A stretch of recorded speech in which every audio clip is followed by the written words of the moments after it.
Hmm. The Saga Blinga points to the right path. Okay.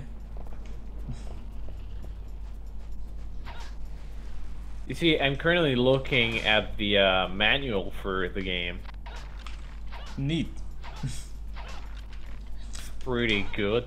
They keep dropping fucking daggers. I don't want purifying. Ah, they could have fixed that. They didn't. I'm still mad about it. Kyorampule. Oh, axe. Perfect. So the Forest of Silence, was it? Yeah. It has a bit of music now as well, but I don't know if you can really call it music. It's also pretty damn quiet, and it's like what, 5 notes playing all over it. Yeah, it's like a tambourine, just going and whatnot. Yeah, it's kind of militaristic, I want to say. I pulled a spoon. It's a spoon. Hey, let go of me, you piece of shit. Damn, he dies fast. Well, look at that. This time around, you get to actually pick up the power-ups even if you don't need them anymore. But look at that handle. It's a spoon. It's a fucking spoon. Yeah, contrary to unlike Castlevania 64, there isn't much unused content or cut content from Legacy of Darkness, because Legacy of Darkness implements a lot of the things they cut in a kind of different way. So there's nothing. Yeah, there's a lot of things going on here that's actually in use now. Which is nice, but you know, I don't feel much different about it. I don't know, it doesn't feel like 64 was really hurt by the cut content. It was still fairly decent the way it was. No, I didn't die. What are you talking about? And the reviews at the time, did praise the game for what it did. It just didn't age well. Yeah, exactly. And then most celebrities showed up and they're like, oh, fuck this. Yeah. Let me pull on the spoon again. Which, you know, as we realize, you can't really blame them, because the game definitely does not tell you a lot of the things you need to do. Yeah, it certainly doesn't help with the whole Mandragora and Nitro thing, for one. And here's the thing, and it's something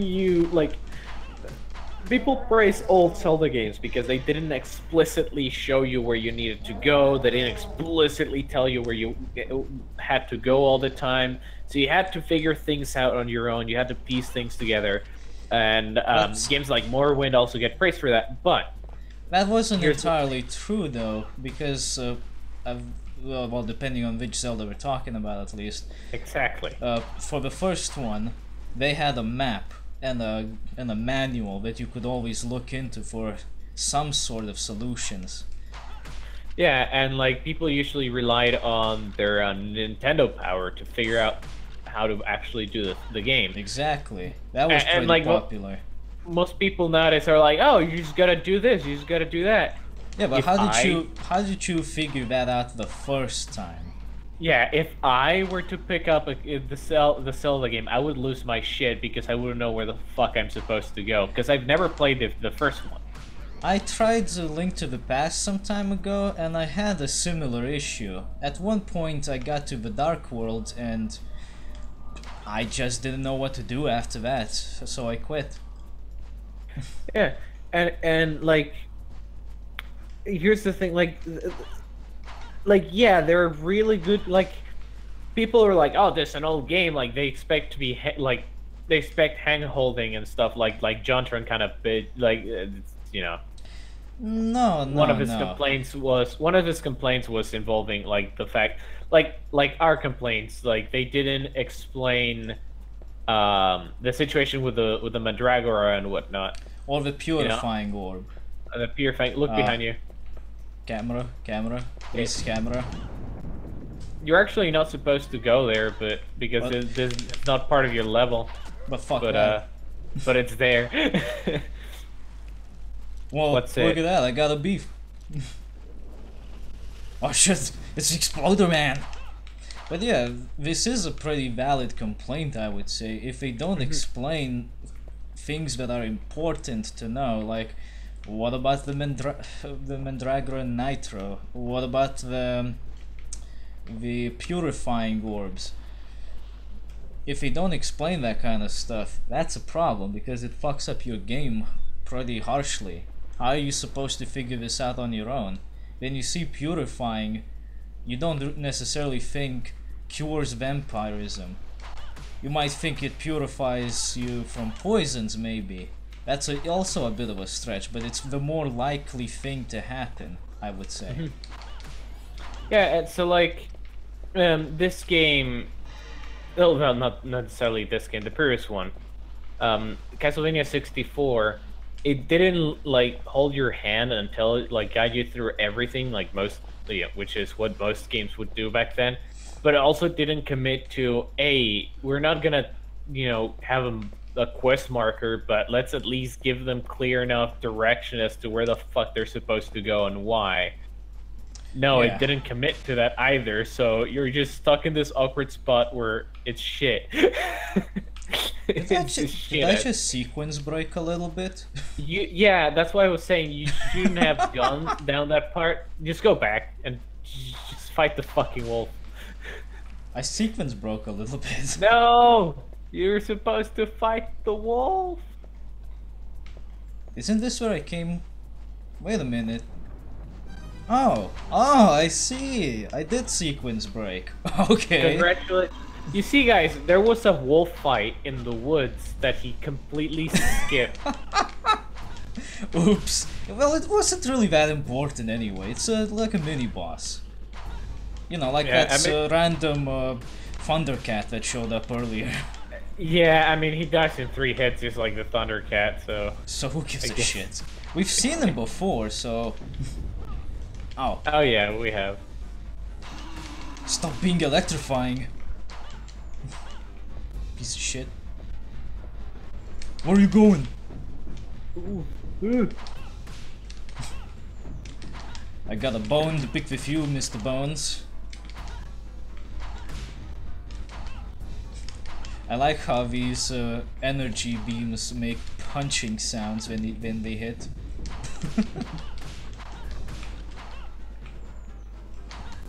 You lost a bone, Mr. Bones. Well, what were the celebrities complaining about? That this was some kind of hand-holding that people were asking for? Wait, what do you mean? Well, you were making a point about the whole hand-holding thing, and I think you got sidetracked. No, it was that. Like, it was just, the issue was this game didn't commit to it. Like, no, not this game, Castlevania 64. Which is what happens very often. Like, there are games that try to, like, they cannot try to go for something, but they don't commit to it, and they end up being shit at it as a result. I know what you're expecting, but I can only do that joke once.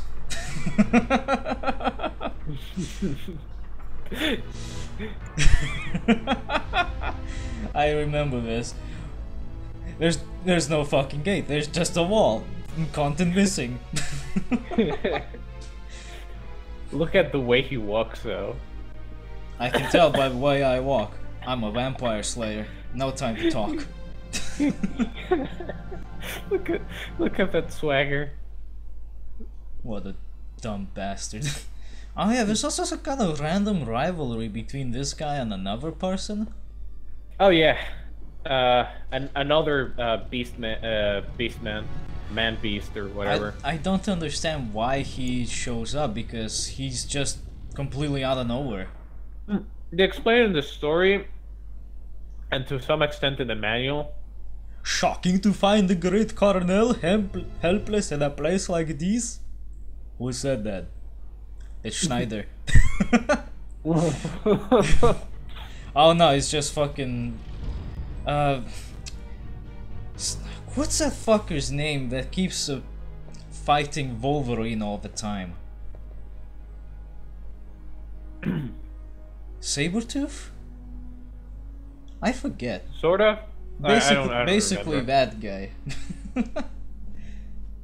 He looks remarkably similar. Doesn't he remind you of someone? His face looks remarkably like Ganon's from the N64 Zelda games. Let's see it again. Yeah, doesn't it look like it? Yeah. It's fucking Ganon. It's the Ganon.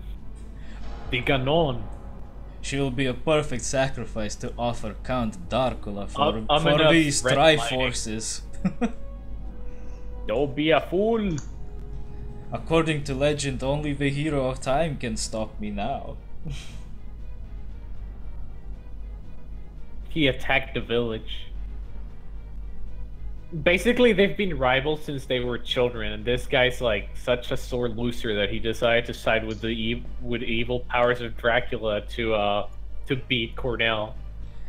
Really? That's his story?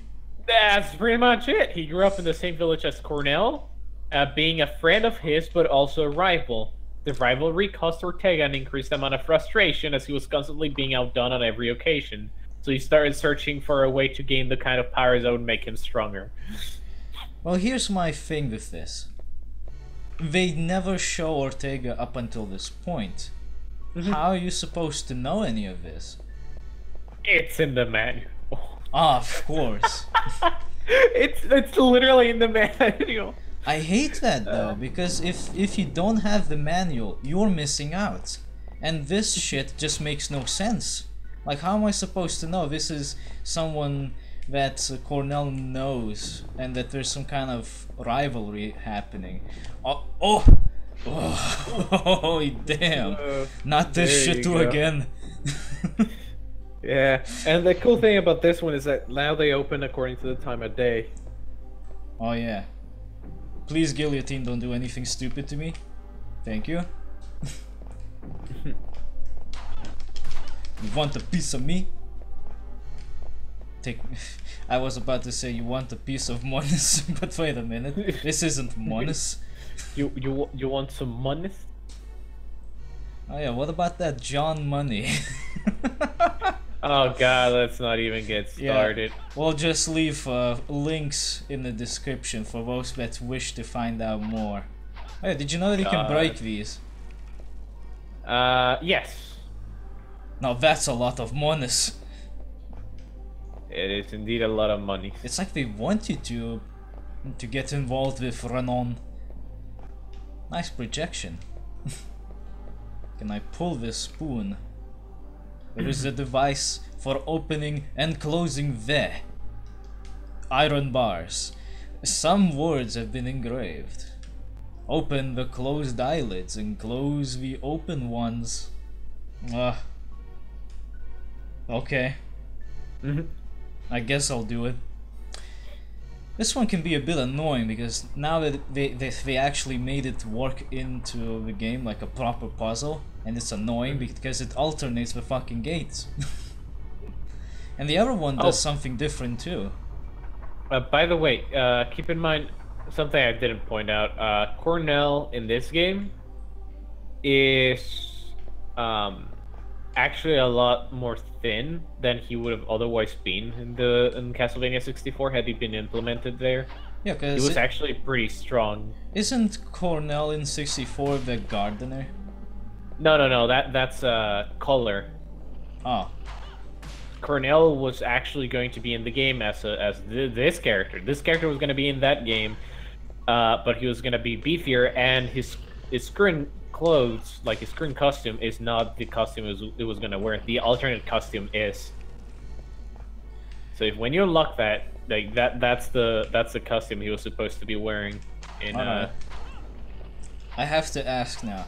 Is this the character that has to go through that annoying tower of puzzle bullshit? Oh, I love that tower. Fuck that place. Oh! Okay. The tower disagrees. I hate that place. That fucking maze is the... What the fuck was that?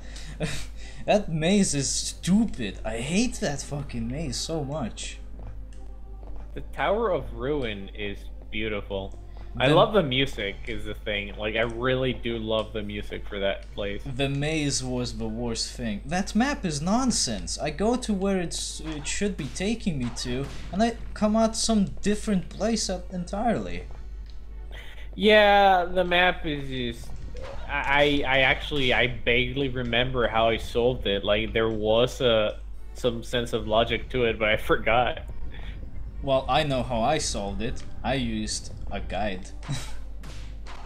Yeah, by the way, if you're hanging from the ledge and the platform moves towards you and hits you, you die. Oh, it actually get crushes crushed. you like that. Oh, It actually does crush you. that is kind of expected, I wanna say. One of the things that you'll notice, though, with the jumps is this game relies a lot more on that. Ooh, you missed it. I didn't miss the platform. The problem is that he tried hanging onto it, and I guess his arms broke as he caught onto it. It's like, oh no. Oh, fug. God damn, that's a lot of messages from work. I'm gonna need to check those later. But yeah, what's it? Yeah, one of the things you'll notice is, whereas in Castlevania 64, you would jump and land on the platforms. Like, in front of you, this game, for some reason, either the platforms are too far apart or something, or I don't know, like, you're gonna rely a lot more on that ledge holding. What? Ledge grabbing You thing. saw that? Yeah, I did. You clicked right through. What the fuck? What the hell was that? Is this because I hate the maze? Well, yeah, this is that tower you see. You assaulted his friend buddy tower, the Tower of Ruin. So go you're fuck fucked now. yourself. You both By suck. the way, you might as well add the cartoon scream when you fell like through that thing. you know, like the last time where I tried jumping straight and instead I veered to the right for no fucking reason. Alright, don't fall now. Wait, are you going through the right tower? Yeah, I'm going through the one with the sun door because it's the only one that's open right now. At first I went through the one with the moon. You need heals. Cross. That shit almost pushed you off. I know. You I need was heals. about to say bullshit. Oh, they still have the sound effect. Sweet. Yeah. Orgasm from chicken. That's what everyone has when they go to KFC. For the first time, at least. Yeah, that's a really good chicken. The second time, though, it's more like, oh, no. Oh, eat one chicken, get one back for free. My favorite kind of deals. And then there's this shit. Look at that, the What? camera angle. The camera angle. the good thing is you can change it. Oh, the camera angle is beautiful. This should have been in the first game. No, I thought you were gonna bitch about the camera angle. I was like, you can change it, you know? No, the problem was that the camera angle in the original, the 64, was normal, not Actually, like this. If you turn to a wolf in this one, you can just beat them fast enough that you can grab all the How do you do items. it again? Actually, Oh, here you go. Super Saiyajin. just start grabbing everything. I fucking Yeah, boy. feed me jewels. Frantically collecting my bounty like a proper you know who exactly. And here's the thing. Interacting with items will disable your thing. Wait, what? Oh my god, you forgot the item. No. What did I forget? Don't save there. Just die. Just die. What? Why? What did I forget? You forgot the item you need to find to be able to pull the lever. Well, where You is need it? it's down below, so you might as well die and just go down. Well, wouldn't it be better for me to just pick it up and go through the tower again? It's not No, like I have to 'cause fight the jewels- boss. No, because now you're just wasting jewels. I would be wasting them anyway. Good point. It wouldn't make any difference. That one. Here's a fucking spoon. I completely forgot. Yeah, you forgot the spoon. I would have gotten it if I didn't fall through the fucking gap the last time. You know, I should probably heal. Yes. It might be a good Wait. idea. Maybe. That fucking profile picture, that's what you see on Tinder. But then you meet with him and you see this. God. Fake profile pictures. Yeah, I do definitely like really like this game a lot better. How does a bat make a fucking man wolf fall over? It's a really strong bat. Do you see the size of that thing? But it's a man beast. Well, actually, it's just a furry from a furry convention. Yeah, and the weird thing is, like, man beasts aren't supposed to be able to switch back and forth. Yeah, aren't they always just a beast? Canonically, they are either a beast or a like half man. Like He can still frolic pretty nicely. Yeah, they're either a beast or a like Cornell. But Cornell is the one that they have a curse. Basically, the man bees used to be like man bees, and they have this curse, this skill. Yeah, that's the thing I was referring to. When you interact with an item like that, it resets the. Isn't that the dumbest way of disabling your superpowers? Pulling. That's the only way I know. So usually I just transform in that fight. I snatch all the items while I destroy the snakes, and interact with the thing, and just transform back, so I still retain like 60% of my jewels. So now you might be wondering, what was the point of doing all of that? Well, the point of that was that now we go back to the door with the moon symbol. We go up to the top, then we crank the lever, and then both gates open up. Yeah, which you wouldn't have to do had you done the other one first. What, the sun? I vaguely remember being able to do the. Actually, it's almost night. The problem is that I couldn't go into the sun door because it was night. Yeah, but it didn't matter either way because you still needed the lever. Yeah. So I would have to make 2 trips anyway. Yeah. Okay. Yeah. Never mind. I think it was just in the previous game where you could just like do it a lot faster by skipping straight to one of the towers. They didn't need the lever. Yeah.